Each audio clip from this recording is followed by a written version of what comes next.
புஸ்தகம் 3ஆம் அதிகாரம் 10வது வசனத்தை வாசிங்கள்.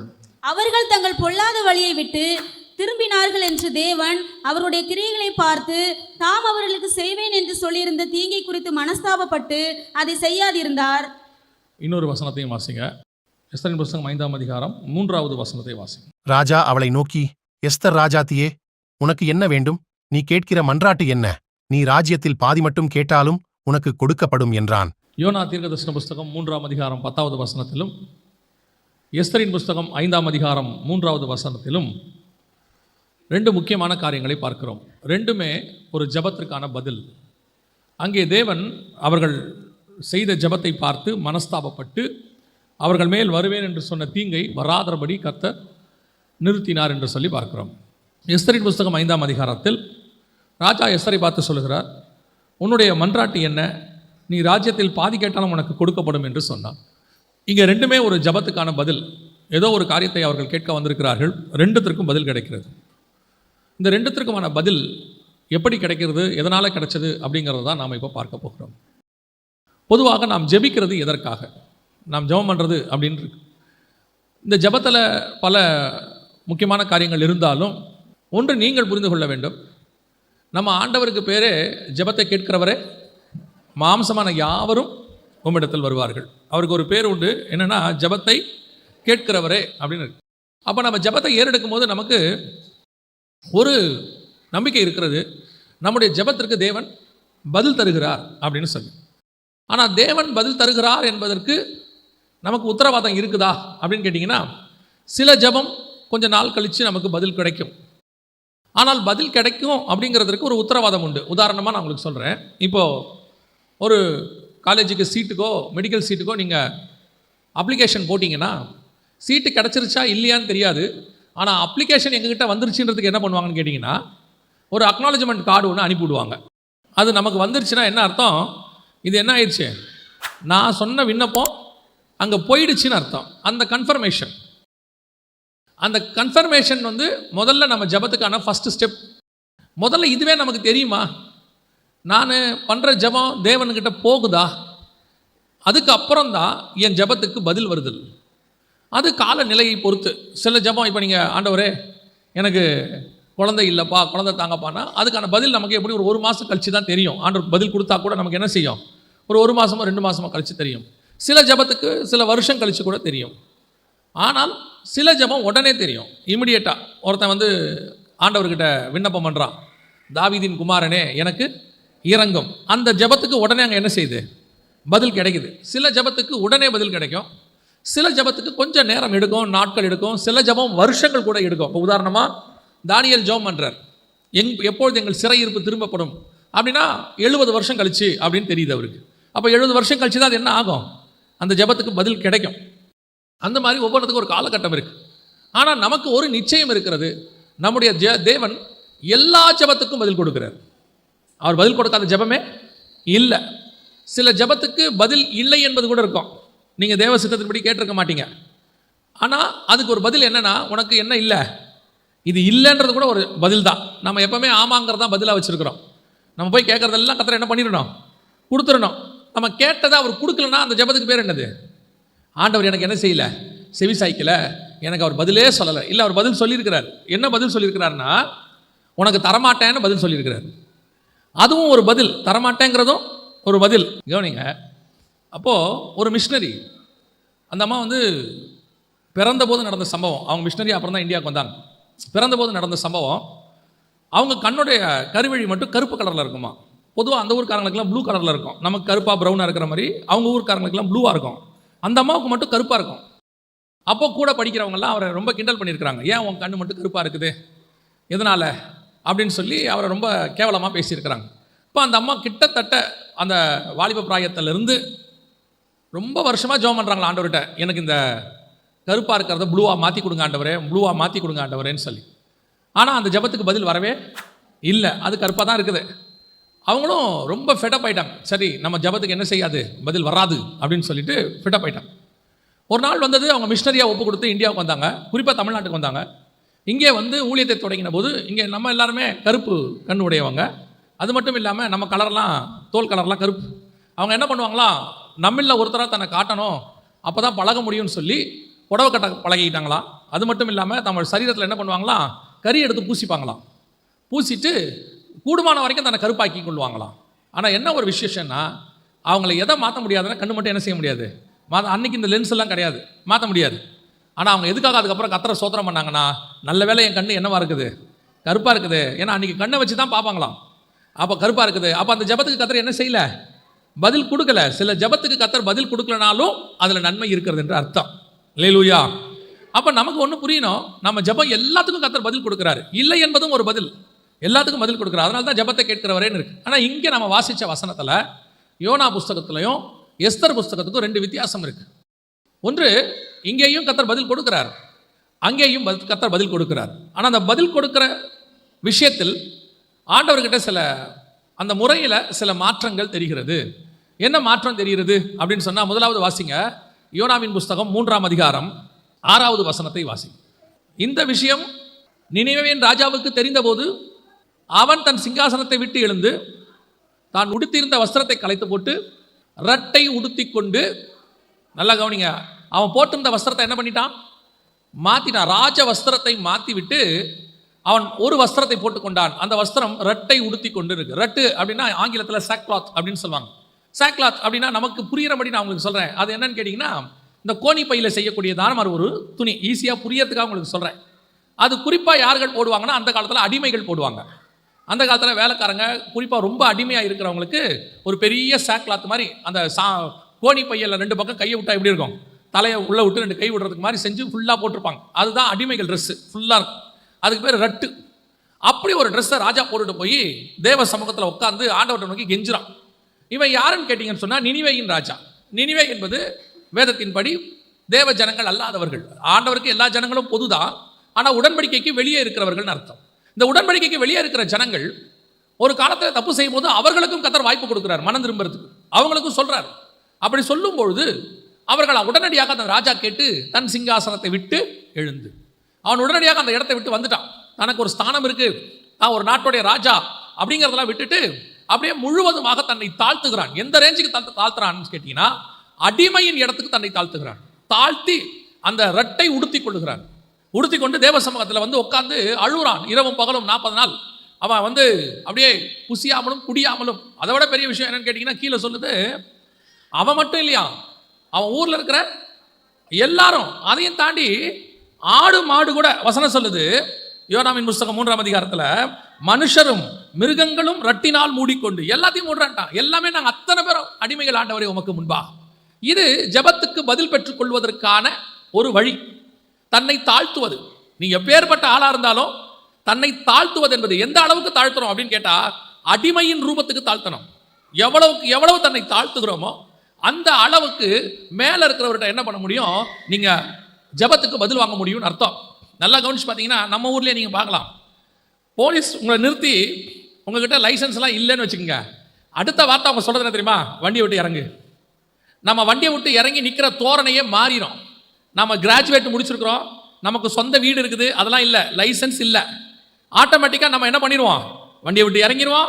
அப்படி கை வந்து ஒரு மாதிரி வந்துடும், குரலில் ஒரு தாழ்மை வந்துடும், ஆட்டோமேட்டிக்காக சாரெலாம் வந்துடும் வாயில். அதுவே நம்மக்கிட்ட எல்லா டாக்குமெண்ட்டும் இருக்குன்னு வச்சுக்கோங்க, அவர் வந்து நிறுத்துறாருனா வண்டி விட்டு இறங்கவே மாட்டோம். என்ன சார் அப்படிம்போம், லைசன்ஸ் இந்தாங்க சார், இன்சூரன்ஸ் இந்தாங்க சார், ஹெல்மெட்டு போட்டிருக்கேன் சார், அப்புறம் இல்லை நீங்கள் போங்க, ஓகே சார். பைக்கை விட்டே இறங்க மாட்டோம். எப்போ நம்மக்கிட்ட குறைவு வந்து விடுச்சோ, நம்மக்கிட்ட ஒரு தப்பு தெரிய ஆரம்பிச்சிருச்சோ, ஆட்டோமேட்டிக்காக நம்மளுடைய இது என்னவாயிரும், ஸ்தானம் கீழே இறங்கிறோம். இதைத்தான் நினிவே ராஜா செய்கிறான், டக்குன்னு சிங்காசனத்தை விட்டு கீழே இறங்கிறோம். இன்னைக்கு நம்மக்கிட்ட இருக்க பிரச்சனை என்ன அப்படின்னு கேட்டிங்கன்னு சொன்னால், நாம் பல நேரத்தில் நம்மக்கிட்ட இருக்கிற குறைவுகள் இருந்தாலும் அந்த குறைவுகளை தேவ சமூகத்திலே தாழ்த்துவதில்லை. இப்போ தானியலுக்கு அவர் எங்கே இருக்கிறாருன்னு கேட்டிங்கன்னு சொன்னால், ராஜாவுடைய சமூகத்தில் உட்கார்ந்துருக்கிறார். 2ஆம் அதிகாரம் கடைசி வசனம் சொல்லுது தானியல் புஸ்தகத்தில், தானியலையோ வென்றால் ராஜா தன் கொலு மண்டபத்தில் வைத்தான் இருக்கு. கொலு மண்டபம்னா கிங்ஸ் கோர்ட் அப்படின்னு சொல்லுவாங்க. ராஜாவுக்கும் எல்லாருக்கும் நடுவில் யார் வந்தாலும் தானியலை பார்த்துட்டு தான் வரணும், அந்த இடத்துக்கு வச்சுட்டார். ஆனால் வசனம் சொல்லுது, தன் தேசத்தை குறித்து ஜெபிக்க வேண்டும் என்ற ஒரு நிலை வந்தபோது தானியேல் தன்னை முழுவதுமாய் தாழ்த்துகிறார். ஆண்டவரே நாங்கள் பாவம் செய்தோம், அப்படியே முழுசா தாழ்த்துறது. இந்த தாழ்மை ஜெபத்துக்கான ஒரு மிக முக்கியமான வழியாக இருக்கிறது.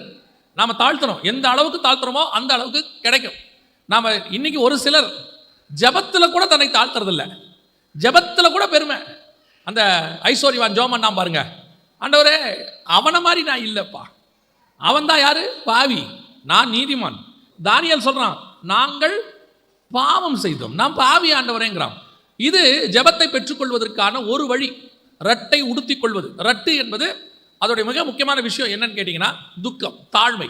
அப்படியே தன்னை தாழ்த்தி கொள்வது, தேவனுக்கு முன்பாக பணிவது, நான் ஒன்றும் இல்லைன்னு சொல்றதுக்கான அடையாளம்.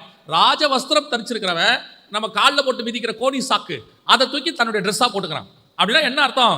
எவ்வளவுக்கு எவ்வளவு தன்னை தாழ்த்துக்கிறானோ எல்லாத்தையும் விட்டான், ராஜ்யபாரத்தை விட்டுட்டான், எல்லாத்தையும் விட்டுட்டான். ஒன்னே ஒன்று கேட்டான், என் நாடு அழிவுக்கு நேராக போகுது, இமீடியட்டாக முழுவதுமாக தாழ்த்துதல். இந்த தாழ்மை உள்ளுக்குள்ள வரணும், ரட்டு உடுத்துறது. இப்போ நம்ம ரட்டு உடுத்த வேண்டிய அவசியம் இல்லை, அதை நான் ஏன்னு உங்களுக்கு சொல்கிறேன். இப்போ நம்ம யாரும் கோணி பையை போட்டு உட்காரல, மூடிக்கொள்ளலை, எதையும் செய்யலை. ஆனால் இன்னைக்கு நமக்கு வேற ஒரு ட்ரெஸ் ஆண்டவர் கொடுத்துட்டார், நம்ம அதை தான் போட்டுட்டு தேவ சமூகத்தில் உட்கார்றோம். ஆனால் உள்ளுக்குள்ள இந்த தாழ்மை இருக்கணும். பாருங்க, எப்பேற்பட்ட ராஜாவா இருக்கிறான் தாவீது. அவனை போய் பார்த்தீங்கன்னா அத்தனை பேரையும் சண்டை போடுவான், அவனை கண்டா எல்லாருக்கும் பயம். ஆனால் பாவம் செஞ்ச உடனே தாவீது நானே அந்த மனுஷன்னு கீழே உட்காந்துட்டான், அப்படியே போட்டான் முழங்கால், நானே அந்த மனுஷன். இந்த தாழ்மை தான் வரணும். இங்கே யாருமே பூரண பரிசுத்தவான்கள் கிடையாது. ஒரு உபதேசம் இருக்கு, நாம பாவி கிடையாதுன்னு. நாம பாவத்தை கர்த்தர் மன்னிச்சிட்டார், ஆனால் நாம இன்னும் பாவமத்தில் இருக்கிறோம். மன்னிச்ச பிறகு எவ்வளோ பாவம் செஞ்சிருக்கிறோம். அதனால தான் வசனம் சொல்லுது, நம்மில் பாவம் இல்லை என்று சொல்வோமானால் நம்மை நாமே வஞ்சிக்கிறவர்களாகி இருப்போம். இன்னைக்கு நமக்கு அப்படி ஒரு குரூப் இருக்கு, அதை விட்டுருங்க. நாம பாவத்தை ஆண்டவர் மன்னிச்சிட்டார், நீதிமான் ஆக்கிட்டார். ஆக்கின பிறகு எத்தனை பாவம் இருக்குது, எவ்வளோ காரியங்களில் மீறுதல்கள் இருக்குது, எவ்வளோ கோபம் இருக்குது, மூர்க்கம் இருக்குது, இன்னும் எவ்வளோ விதமான காரியங்கள் நமக்குள்ள காணப்படுது. இது அத்தனையிலையும் நான் ஊழியக்காரன், நான் விசுவாசி, 10 வருஷம் விசுவாசி, எனக்கு வேதத்தை பற்றி நல்லா தெரியும், நான் ரொம்ப நல்லா பாடுவேன், எனக்கு இவ்வளோ ஒரு டேலண்ட் இருக்குதுன்ட்டு ஜபத்தில் போய் ஆண்டவர்கிட்ட காட்டக்கூடாது. ஆண்டவர்கிட்ட போகும்போது தாழ்மை வந்துடணும், நான் ஒன்றும் இல்லைன்னு வந்துடணும். ஒன்றும் இல்லை தான், தேவனோட கம்பேர் பண்ண நாம ஒன்றும் இல்லை. நீங்கள் தாவீது ராஜாவே இருந்தாலும் அவன் ஒன்றும் இல்லைன்ட்டான். கமாலியல் பாத்தில் படித்தவனே சொல்லிட்டான், நான் ஒன்றுமே இல்லை ஆண்டவரே, நான் எல்லாருக்கும் எல்லாமானேன், எல்லாருக்கும் அடிமையானேன். இதான் முதலாவது, உங்களுக்குள்ள அந்த தாழ்த்துக்கிற சுபாவம் வரணும். அந்த தாழ்த்துக்கிற சுபாவம் வரணும்னா ராஜா என்ன பண்ணா, ஃபர்ஸ்ட் சிங்காசனத்தை விட்டு கீழே இறங்கிட்டான். உட்காந்துருக்கிற இடத்தோட என்ன பண்ணிட்டான், கீழே இறங்கிட்டான். அதான் ரொம்ப முக்கியம். நீங்கள் உங்கள் மைண்டில் ஒன்று உட்காந்துருக்குது, நீங்கள் யாருன்னு, அது கிராஜுவேட்னு உட்காந்துருக்கோம், பணக்காரன்னு உட்காந்துருக்கிறோம், அல்லது கோடீஸ்வரன் உட்காந்துருக்கோம், சிலது உன் மைண்டில் ஏறி உட்காந்துருக்கோம். அங்கேருந்து இறங்கணும் கீழே, முதல்ல அந்த இடத்த விட்டு இறங்கிடணும். நான் எந்த இடத்துல வேலை பார்க்குறேன், என்ன சம்பாதிக்கிறேன், மாதம் எவ்வளோ வருது, எத்தனை வீடு இருக்குது, எங்கள் ஊர்லேயே எனக்கு என்ன பேர், எங்கள் அப்பா யார், அந்த இடத்த விட்டு இறங்கணும் கீழே. எல்லாத்தையும் விட்டுட்டு இறங்கிட்டு ஆண்டவர்கிட்ட சொல்லணும், ஆண்டவரை நான் நட்டு உடுத்தி கொள்ளுகிறேன். யார்பா? அடிமை ஆண்டவரை. அது இருதயத்துக்குள்ளே வரணும், வெளியே இல்லை.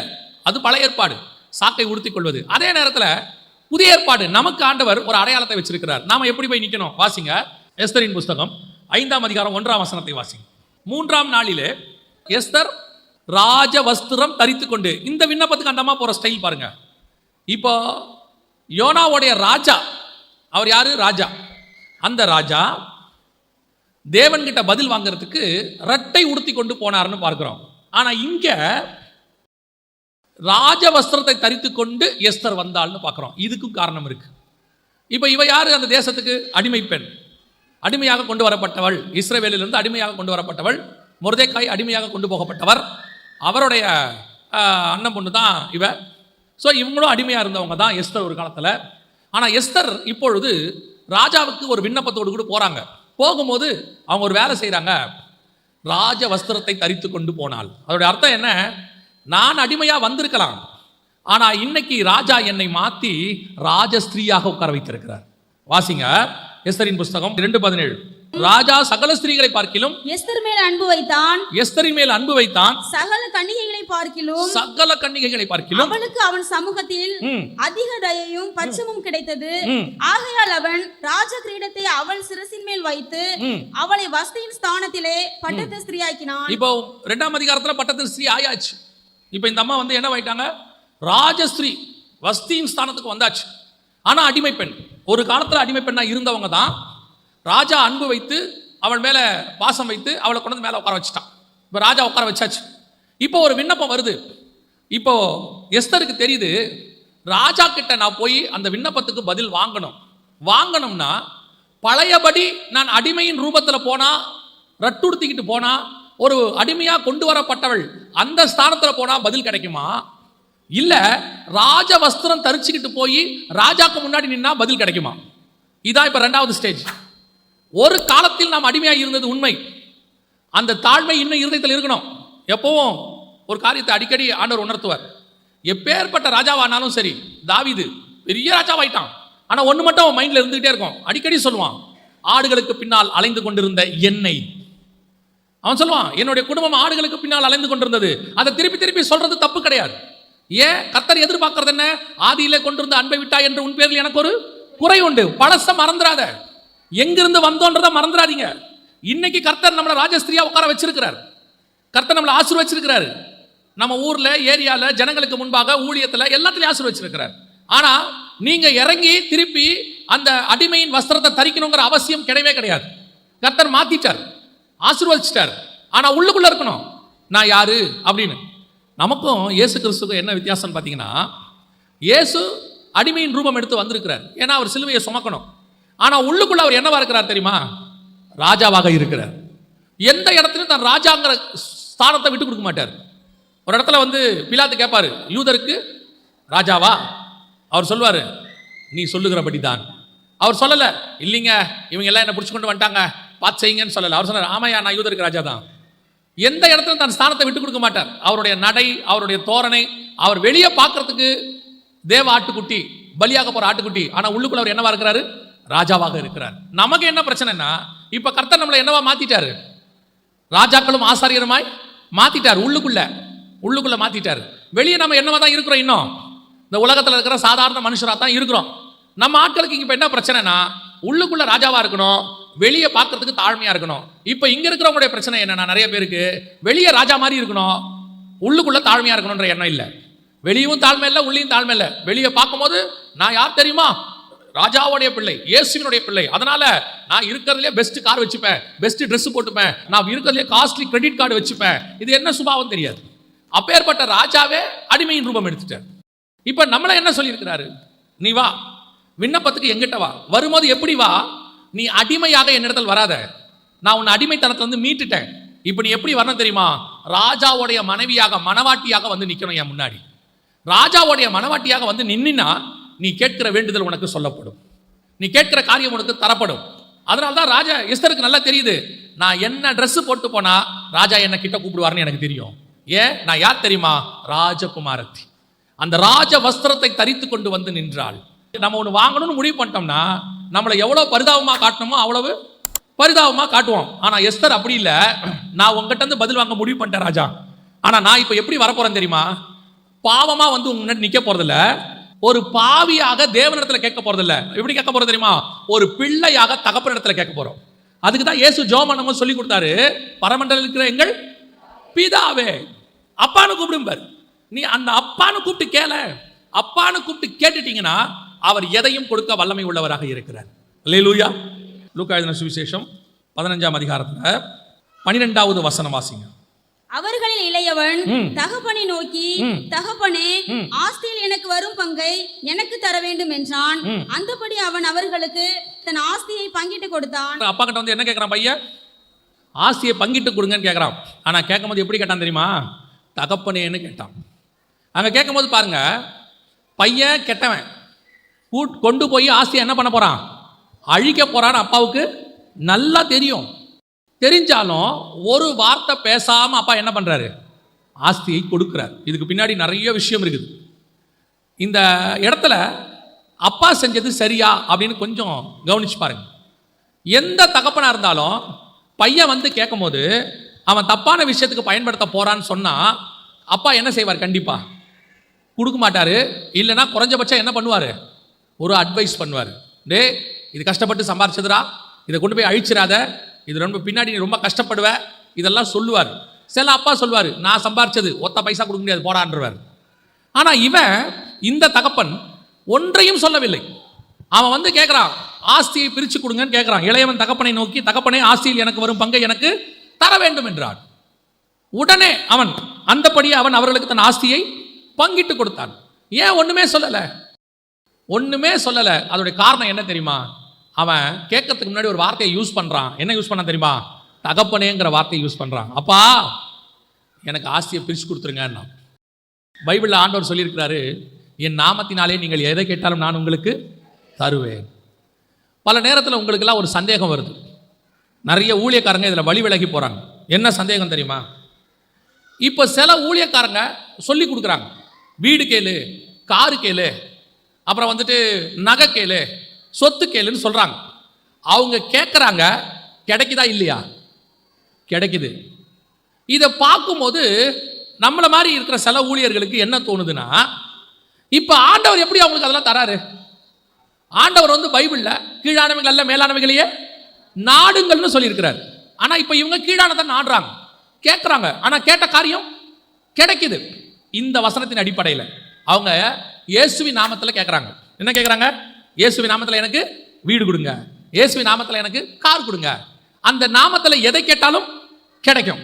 ஆனால் தெரிஞ்சுக்கொள்ளுங்க, அது இளையகுமாரன் தகப்பன்ட்ட கேட்குற மாதிரி அர்த்தம். அவங்க கேட்கறது அழிய போகிற ஆஸ்தி. ஆனால் தகப்பன்ட்ட அவங்க அதை கேட்குறாங்க, தகப்பனும் கொடுக்குறாரு, அவ்வளோதான். ஆனால் நீங்களும் நானும் தகப்பன் கிட்ட அதை கேட்கல. இப்போ எஸ்தர் புஸ்தகத்தில் போய் பாருங்க. எஸ்தர் புஸ்தகத்தில் ராஜகுமாரத்தையே அழைக்கப்பட்டவங்க எது கேட்டாலும் கிடைக்கும்னு வசனம் சொல்லுது. அப்போ பாருங்க, எஸ்தரின் புஸ்தகம் 2ஆம் அதிகாரம் 13 வாசிங்க. இப்படி ஜோடிக்கப்பட்ட பெண் ராஜாவினிடத்தில் பிரவேசிப்பாள். கன்னி மாடத்தில் இருந்து தன்னோடு கூட ராஜ அரண்மனைக்கு போக அவள் தனக்கு வேண்டும் என்று கேட்பவை எல்லாம் அவளுக்கு கொடுக்கப்படும். அவ என்ன கேட்டாலும் கிடைக்கும், என்ன கேட்டாலும் கிடைக்கும். இப்போ இளையகுமாரன் தகப்பன்ட்ட கேட்கிற மாதிரி அது. அதை தான் இன்னைக்கு இருக்கிற நிறைய ஊழியக்காரங்க கேட்டுக்கிட்டு இருக்காங்க. இயேசுவின் நாமத்தில் அதை கேளு, இயேசுவின் நாமத்தில் இதை கேளு, உனக்கு கிடைக்கும் கிடைக்கும்னு சொல்றாங்க. கிடைக்கவும் செய்யுது. இளையகுமாரனுக்கு ஆஸ்தி பிரித்து கொடுக்கப்பட்டது. கேட்கிற பெண்ணுக்கு எல்லாம் கொடுக்கப்படும். ஒன்னு இல்லாம நீ என்ன கேட்டாலும் தருவாங்க. ஆனா நீங்களும் நானும் இருக்க வேண்டிய மெத்தட் என்ன அப்படின்னு பின்னாடி வசனம் சொல்லுது. வாசிங்க, 15வது வசனம் வாசிங்க. மொர்தெகாய் தனக்கு குமாரத்தியை ஏற்றுக்கொண்டவளும் அவன் சிறிய தகப்பனாகிய அபியேலின் குமாரத்தியுமான எஸ்தர் ராஜாவினிடத்தில் பிரவேசிக்கிறதற்கு முறை வந்தபோது அவள் ஸ்திரீகளை காவல் பண்ணுகிற ராஜாவின் பிரதானியாகிய ஏகாய் நியமித்த காரியமே அல்லாமல் வேறொன்றையும் கேட்கவில்லை. இதுதான் டிஃபரன்ஸ். நல்லா தெரிஞ்சுக்கொள்ளுங்க. மணவாட்டி சபைக்கும் மற்ற பெண்ணுக்கும் உள்ள டிஃபரன்ஸ். நீ என்ன கேட்டாலும் கிடைக்கும்பா, அதெல்லாம் இயேசு இல்லைன்னே சொல்லல. நீ என்ன வேணாலும் கேட்டு வாங்கிக்க. ஏன்னா சர்வ வல்லமை உள்ள தேவன். எதை வேணாலும் கேட்டு வாங்கிக்க, ஆண்டவர் கொடுக்கிறார். என் நாமத்தினால கேட்டு. அதை இளையகுமாரன் கேட்குற மாதிரி, அதை மற்ற கன்னிகைகள் கேட்குற மாதிரி. ஆனால் எஸ்தர் எப்படிப்பட்டவள் தெரியுமா? எனக்கு ஏகாய் என்ன நியமித்தாரோ, எனக்கு பரிசுத்த ஆவியானவர் என்ன நியமித்தாரோ இந்த பூமியில, எனக்கு என்ன தேவை என்பதை என் பரலோக பிதா ஏற்கனவே அறிந்திருக்கிறார். அவர் என்ன கொடுப்பாரோ அதை நான் வாங்கிப்பேன். எனக்குன்னு நான் ஒன்று என்ன செய்ய மாட்டேன், கேட்கவே மாட்டேன். இதுதான் டிஃபரன்ஸ். இளையகுமாரன் கேட்டதுக்கும் நாம கேட்காம இருக்கிறதுக்கும், மற்ற பெண்கள் கேட்டதுக்கும் எஸ்தர் கேட்காம இருக்கிறதுக்கும் என்ன சொல்லி கொடுக்குறாங்க? கேளுங்கள், கேளுங்க, கேளுங்கன்றாங்க. அதுக்கு 2-3 வசனங்களை மட்டும், அந்த வசனத்தை முன்னாடி விட்டுறாங்க, பின்னாடி விட்டுறாங்க, அதை மட்டும் எடுத்துக்கிறாங்க. பாருங்க, நீங்கள் எதை கேட்டாலும் தருவேன், உங்கள் சந்தோஷம் நிறைவாக இருக்கும்படி பரமபிதா தருவார்னு இருக்கு. எதை தருவார்னு இருக்கு? லூக்கால வசனம் தெளிவா சொல்லுது, நீங்கள் சந்தோஷமா இருக்கும்படிக்கு பரமபிதா பரிசுத்த ஆவியை தருவார்னு இருக்கு. தெளிவா இருக்கு வசனம். அப்ப இன்னைக்கு இந்த எஸ்தர் ராஜவஸ்திரம் தரித்து கொண்டு வந்தவளாய் அத்தாரிட்டியோட அவ கேட்டா கிடைக்கும். அதுதான் ஸ்தானம். அது என்ன ஸ்தானம்? தகப்பன் ஸ்தானம். நான் தகப்பனிடத்துல வந்து கேட்க போகிறேன். இப்ப நான் என்ன வஸ்திரம் தரிச்சிருக்கிறேன் தெரியுமா? இப்ப பாருங்க, அந்த இளையகுமாரன் திருப்பி வரான். அந்த சொத்தெல்லாம் அழிச்சிட்டான். அழிச்சு முடிச்சுட்டு திருப்பி அவன் தகப்பனை நோக்கி வரான்.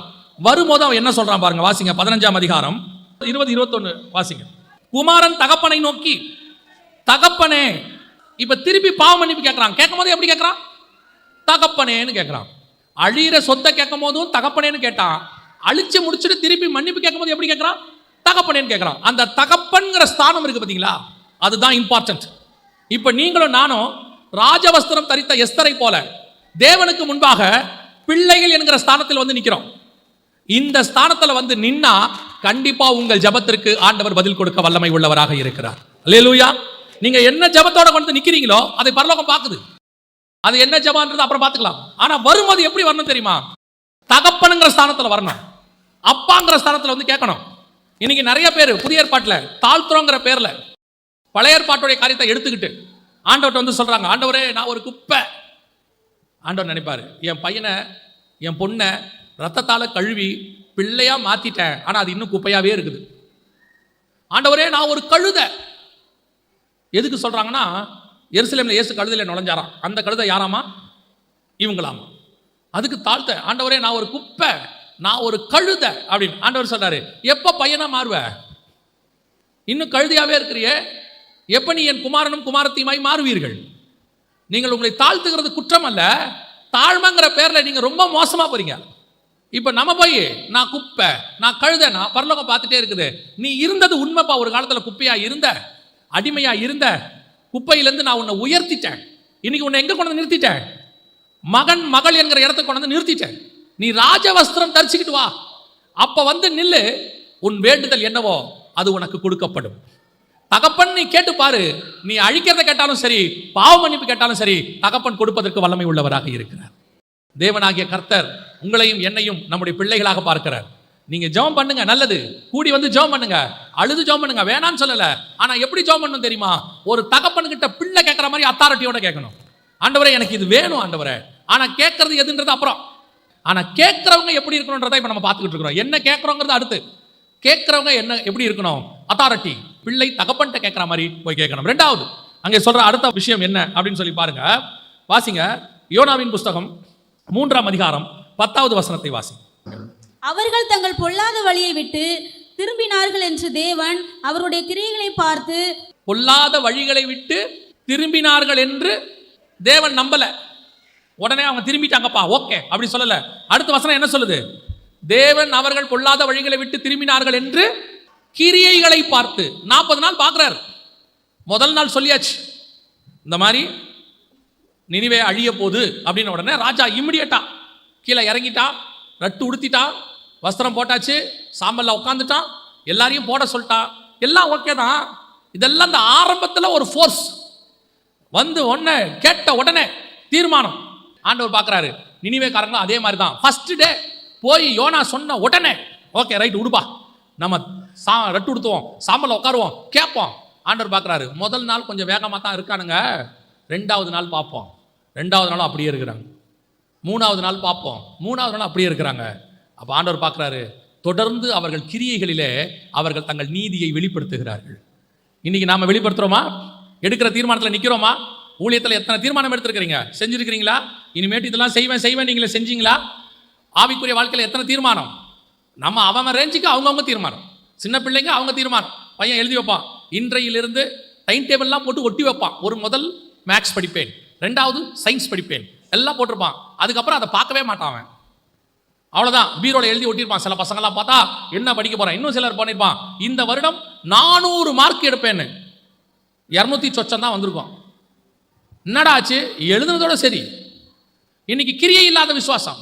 ஆண்டவர் பார்க்குறாரு, நீ எழுதுனதெல்லாம் சரி, ஒட்டினதெல்லாம் சரி, ரட்டு உடுத்துனது சரி, சாம்பல்ல உட்கார்ந்ததும் சரி, ஆனால் இது தொடர்கிறதா? இந்த ஆவிக்குரிய உன்னுடைய பழக்கம் தொடர்கிறதா? எங்க அம்மா ஒரு பழமொழி சொல்லுவாங்க. எங்க அம்மா நிறைய பழமொழி சொல்லுவாங்க. அதில் ஒரு பழமொழி சொல்லுவாங்க, இந்த புது தொடப்பம் நல்லா தாண்டா பெருக்கும்பாங்க. இந்த தொடப்பம் புதுசாக இருந்துச்சுன்னா என்ன செய்யுமா? முதல்ல கொஞ்சம் நல்லா பெருக்குமா, போக போக தொடப்பம் என்ன ஆகுமா? ஒழுங்காக பெருக்காதான். அந்த மாதிரி ஒரு ஃபோர்ஸ். உடனே ரட்டுடுத்தி சாம்பல்ல ஆண்டவர் பார்க்குறாரு, இவன் என்ன தான் செய்கிறான்னு பார்ப்போம். அப்புறம் வசனம் சொல்லுது, அவர்கள் கிரியைகளை பார்த்து அவர் மனஸ்தாபப்பட்டு. உண்மையிலே அவன் ஃபாஸ்டிங் இருக்காண்டா, உண்மையிலே அவன் ஜெபம் பண்ணுறான்டா, உண்மையிலே தண்ணி குடிக்காமல் இருக்காண்டா. ஆண்டவர் கிரியையை பார்க்குறாரு, உண்மையிலே உபாசம் இருக்கிறானா? நினிவே ஜனங்களை பார்க்கிறார், இரவும் பகலும் 40 நாள் குசியாமலும் குடியாமலும். அவன் சொல்லிட்டான், மிருகம் கூட குடிக்கக்கூடாதுன்ட்டான். அவன் வீட்டில் இருக்கிற ஆடு மாடு கூட என்ன செய்யக்கூடாது? தண்ணி குடிக்கூடாது. ராஜா செத்து போவ, ராஜா செத்தா பரவாயில்லடா, தேவன் மனம் இருக்கிற வரைக்கும் நம்ம இந்த பிரேயரை நிறுத்தவே கூடாது. கர்த்தர் மனஸ்தாபப்பட்டு அவனுக்கு பதில் கொடுத்தார். இன்னைக்கு இதுதான் கர்த்தர் எதிர்பார்க்கிற ஜெபம். ஆனால் உங்களுக்கும் எனக்கும் இப்போ அதல்ல. ரட்டுடுத்தி சாம்பல்ல உட்காந்து ஆண்டவர்கிட்ட கதற அது இல்லை. இப்போ மாற்றிட்டார். என்ன தெரியுமா? இப்போ ராஜா அங்கே உட்காந்து ரட்டுடுத்தி சாம்பல்ல உட்கார்ற வேலைலாம் இல்லை. இப்போ வசனம் சொல்லுது, அவர் மனஸ்தாபப்படலை. வேற ஒன்று இருக்கு இப்போ நமக்கு அதை விட மேலானது. வாசிங்க, முடிக்கலாம். வாசிங்க, எஸ்தரின் புஸ்தகம் 5ஆம் அதிகாரம் 2ஆம் வசனம் வாசி. எஸ்தர் 5:2 வாசிங்க. ராஜா ராஜஸ்திரியாக எஸ்தர் முற்றத்தில் இருக்கிறதை கண்டபோது அவளுக்கு அவன் கண்களில் தயை கிடைத்தது. இப்போ என்ன கிடைச்சிருச்சு? இப்போ அவன் மனஸ்தாபப்படலை. ஐயோ எஸ்தர் நைட்டில் வந்து நிற்கிறாங்களே, ஃபாஸ்டிங்கில் இருக்கிறாங்களே.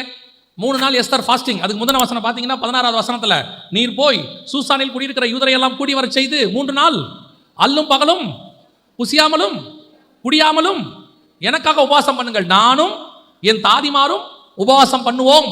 அவ பார்த்துங்க, அந்த அம்மா 3 நாள் என்ன பண்ணிருக்கு? உண்மையாகவே சாப்பிடாம இருந்திருக்கு, குடிக்காம இருந்திருக்கு, தண்ணி குடிக்காம இருந்திருக்கு. உங்களுக்கு தெரியுமா? 3 நாள் சாப்பிடாட்டி தண்ணி குடிக்காட்டி ஆள் எப்படி இருக்கும் பார்க்கறதுக்கு? ராஜ வஸ்திரம் தரிச்சிட்டு போய் நிற்கிறா. இப்போ ராஜா மனஸ்தாபப்படல. ஐயோ பாவம் எஸ்தர் 3 நாள் சாப்பிடாம இருக்கிறாளே, தண்ணி குடிக்காம இருக்கிறாள். ஒருவேளை தெரியாட்டி கூட முகத்தில் என்ன செஞ்சிடும்? நாமெல்லாம் யார் தெரியுமில்ல, உபவாசம் இருக்கிறோன்றத காட்டாமல் காட்டிடுவோம். ஆனால் இயேசுநாதர் என்ன சொல்கிறாருன்னா, நீ உபவாசம் இருக்கும் பொழுது நல்லா என்ன செய்ய, தலைக்கு எண்ணெய் வச்சு வாரி சும்மா பிரிஸ்கா போய் நில்லுங்கிறாரு. ஏன்னா நீ உபவாசம் இருக்கிறது யாருக்கு தெரியக்கூடாது. அதை தான் எஸ்தர் செய்கிறாங்க. ராஜவஸ்திரம் தரிச்சு நல்ல முகத்தெல்லாம் கழுவி நீட்டாக போய் நிற்கிறாங்க. ராஜாவுக்கு இப்போ மனஸ்தாபம் இல்லை. ராஜாவுக்கு என்ன இல்லை? ஐயோ பாவம், அங்கே நினிவே ஜனங்களை பார்த்து கர்த்தர் என்ன பட்டார்? மனஸ்தாபப்பட்டார். ஐயோ சாப்பிடாம இருக்கிறான், தண்ணி குடிக்காம இருக்கான், மிருகம் கூட தண்ணி குடிக்காம இருக்கு, உண்மையிலே இருக்கிறானுங்கடா, 40 நாளா இருக்கிறான், அவன் கிரியைகளை பார்த்து மனஸ்தாபப்பட்டு. ஆனா இங்க அப்படி இல்லை. எஸ்தர் வந்து நிக்கிறாங்க, சபை நிக்குது, ராஜவஸ்திரம் தரிச்சு கிராண்டா நிக்குது. பார்க்கறதுக்கு எப்படி இருக்குது? கிராண்டா இருக்கு. அப்ப ராஜா பார்க்கிறாரு. இப்போ ராஜா மனஸ்தாபப்படவில்லை. ஆனா வசனம் சொல்லுது, ராஜா ராஜஸ்திரியாக எஸ்தர் முற்றத்தில் இருக்கிறதை கண்டபோது அவளுக்கு அவன் கண்களில் தயை கிடைத்தது. அதான் ரொம்ப இம்பார்ட்டன்ட். தயை கிடைத்தது அப்படின்னா என்ன அர்த்தம்? மனஸ்தாபப்படல. ஆனா ஒண்ணு, இவன் என் ராஜகுமாரத்தி, இவ வந்து நிக்கிறா, இவ கேட்டதை நான் தருவேன். ராஜாவின் கண்களில் எஸ்தருக்கு தயை கிடைக்குது. அதை தான் வசனம் சொல்லுது. நாம் ஆண்டவர்கிட்ட போய் நிற்கும் போது ஆண்டவர் நம்ம மேலே எப்படி இருக்கிறாரா? கிருபை உள்ளவராக இருக்கிறார். கிருபாசனத்துக்கிட்ட கிட்டி நெருங்கி சேரும்போது ஆண்டவர் பவுல் எழுதுறார் ரோமருக்கு, தைரியமா போங்க, கிருபாசனத்தில் என்ன செய்யுங்க? தைரியமாய் விண்ணப்பத்தை ஏறிடுங்க. ஏன் தெரியுமா? அங்கே தயை பாராட்டுகிறவர் ஒருத்தர் இருக்கிறார். வாசிங்க ரோமருக்கு எழுதின நிருபம் 8ஆம் அதிகாரம் 34வது வசனத்தை வாசி. ஆக்கினைக்குள்ளாக தீர்க்கிறவன் யார்? கிறிஸ்துவே மரித்தவர், அவரே எழுந்தும் இருக்கிறவர், அவரே தேவனுடைய வலது பரிசத்திலும் இருக்கிறவர். நல்லா கவனிங்க. இப்ப நீங்க கிட்ட போய் ஆண்டவர் கிட்ட போய் ஒருவரும் சேரக்கூடாத ஒளியிலே வாசம் பண்ணுகிறவர் பரிசுத்தம் உள்ள தேவன், அவர் கிட்ட போறீங்க. எஸ்தர் கிட்ட போய் கோலை நீட்டினாதான் ராஜா கிட்ட போக முடியும். இல்லைன்னா ராஜாவுடைய பிரதானிகள் அவரை கொன்னுடுவாங்க. ஒரு டிஸ்டன்ஸ் வரைக்கும் தான் போக முடியும், அதுக்கு மேல போக முடியாது. ஆனா நமக்கு அப்படி அல்ல, கிட்ட போக முடியும். யார்கிட்ட? பிதாவாகிய தேவன் கிட்ட போக முடியும். ஏன் அப்படின்னு கேட்டீங்கன்னா, அங்கே ஒருத்தர் உட்கார்ந்து இருக்கிறார். வாசிங்க திருப்பியும். ஆக்கினைக்குள்ளாக தீர்க்கிறவன் யார்? கிறிஸ்துவே மரித்தவர், அவரே எழுந்தும் இருக்கிறவர், அவரே தேவனுடைய வலது பாரிசத்திலும் இருக்கிறவர். அங்க ஒருத்தர் உட்கார்ந்து இருக்கிறார். நீங்க போகும்போது அவரே வலது பாரிசத்தில் உட்கார்ந்து இருக்கிறவர். அடுத்து நமக்காக வேண்டுதல் செய்கிறவரும் அவரே. நமக்காக வேண்டுதல் செய்கிறவரும். நீங்க கிட்ட போகும்போது அவர் சொல்வார், இந்த மாதிரி என்னுடைய ரத்தத்தால கழுவப்பட்ட உங்களுடைய பிள்ளை வந்திருக்குது. அவர் பாவத்தை பார்க்க மாட்டாத சுத்த கண்ணன். இது பாவம் செஞ்சுட்டு வந்து நிற்கிது. இது வேண்டுதலோட வந்து நிற்கிது, தேவையோட வந்து நிற்கிது. இவர்கிட்ட இது கிட்டையே வர முடியாது. ஆனால் அவர் சொல்றாரு, தைரியமா கிட்ட வா. ஏன் தெரியுமா? உன்னை அழிக்காதபடிக்கு அவர் பக்கத்தில் நான் உட்கார்ந்து உனக்காக வேண்டுதல் செஞ்சுக்கிட்டு இருக்கிறேன். அதுதான் கர்த்தருடைய கண்களில் தயை கிடைப்பதற்கு காரணம். அவரே வேண்டுதல் செய்கிறவர், அப்புறம் வலது பரிசத்தில் இருக்கிறவர், நமக்காக வேண்டுதல் செய்கிறவரும் அவரே. நல்லா கவனிங்க. அவரே நமக்காக வேண்டுதல் செய்கிறார். நம்ம போற ஜப குறிப்பா அவர் வச்சுக்கிறார் கையில. நாம சொல்றோம், சில ஆபீஸ்க்கு நீங்க போகும்போது பாருங்க, உங்களையும் அந்த ஆபீசருக்கு, தாசில்தாருக்கோ யாரோ ஒருத்தருக்கு வட்டாட்சியரோ அவருக்கு தெரியாது, அவருக்கு நம்மளை தெரியாது, இல்ல அவர் போஸ்டிங் நம்மளை பார்க்க முடியாது. ஆனா நடுவில் ஒருத்தர் இருப்பார், பியூன். அவரை நம்மால் கரெக்ட் பண்ணிடுவான். கரெக்ட் பண்ண உடனே அவன் சொல்லுவார், அந்த பியூனு நீங்க வாங்க, நான் உங்களுக்கு முடிச்சு கொடுக்குறேன் பாரு. அந்த பியூன் என்ன பண்ணுவார் தெரியுமா? கரெக்ட் நேரத்தில் நம்மளை உள்ள கூட்டிட்டு போவார். அவர் சொல்லுவார், கொஞ்சம் வெயிட் பண்ணுங்க, அவர் சாப்பிட்டுக்கிட்டு இருக்காரு, முடிச்ச உடனே நான் சொல்லும் போது வாங்க பாரு. அப்படியே உள்ள கூட்டு போவார். நம்ம பேச வேண்டியதை அந்த பியூனே பேசுவார் பாதி வேலையை. அந்த தாசில்தார் நம்மளை கேட்பாரு, என்ன விஷயம் அப்படிம்பாரு. சார் இந்த மாதிரி ஒரு டாக்குமெண்ட்டு. பியூன் சொல்லுவார், சார் டாக்குமெண்ட்லாம் கரெக்டாக இருக்குது சார், நான் பார்த்துட்டேன், செக் பண்ணிட்டேன், நீங்கள் ஒரு கையெழுத்து போட்டால் போதும். அடுத்த கேள்வி அவர் கேட்பாரு, பார்த்துட்டியாப்பா? பார்த்துட்டேன். அந்த டாக்குமெண்ட்டை கொண்டா. அவர் சும்மா ஒரு பார்வை பார்ப்பாரு, கையெழுத்து போடுவார். அவரோட நம்பிக்கை என்ன தெரியுமா? பியூன் பார்த்துட்டார். பியூன் சொன்னால் கரெக்டாக இருக்கும். இங்கே நமக்காக பேசுகிறவர் பியூன் அல்ல, சர்வ வல்லமை உள்ள தேவன், நம்முடைய ராஜா, நம்முடைய தகப்பன். அவர் ஸ்தானத்தில் பக்கத்தில் ஒருத்தர் உட்கார்ந்து இருக்கிறார். அவரே நம்முடைய சகோதரனாகிய இயேசு கிறிஸ்து. ராஜாவின் கண்களிலே தயை கிடைக்க அவர் நமக்காக பரிந்து பேசிக் கொண்டிருக்கிறார். நீ தைரியமா போ, உன் ஜபத்துக்கு நிச்சயம் பதில் உண்டு. ஏன் தெரியுமா? பதில் கொடுக்கிறவர் சர்வ வல்லமை உள்ள தேவன், ஆனா வாங்கி கொடுக்கிறவர் கிருபையும் இரக்கமும் நிறைந்தவர். அவர் நமக்கு பிதாவின் கண்களிலே தயை கிடைக்க பண்ணுகிறவர். நீங்க தகப்பன் ஸ்தானத்தில் தகப்பன் கிட்ட பிள்ளை கேட்கிற மாதிரி போங்க, தைரியமா போங்க, கேளுங்க, உங்களுடைய தேவை என்னன்னு கேளுங்க. அந்த தேவை தேவனுக்குரியதா இருக்கணும், பரலோகத்துக்குரியதா இருக்கணும், பூமிக்குரியதா இருக்கக்கூடாது, கீழானதா இருக்கக்கூடாது, அது மேலானதா இருக்கணும். அதை கேட்கும் போது தேவன் அதை செய்வதற்கு வல்லமை உள்ள ராஜாவாக இருக்கிறார். அல்லேலூயா. இதுதான் எஸ்தர் நினிவே ஜனங்களுக்குள்ள டிஃபரன்ஸ். 2 பேரும் பதில வாங்கினாங்க, ஆனா 2 பேர் பதில் வாங்குறதுக்கும் டிஃபரன்ஸ் இருக்கு. புறஜாதியார் பதில் வாங்குவதற்கும், அதாவது அடிமைகள் பதில் வாங்குவதற்கும், தேவ பிள்ளைகள் பதில் வாங்குவதற்கும் உள்ள வித்தியாசம். இப்பொழுது நீங்களும் நானும் தேவனுடைய பிள்ளைகளை மாறிவிட்டோம்.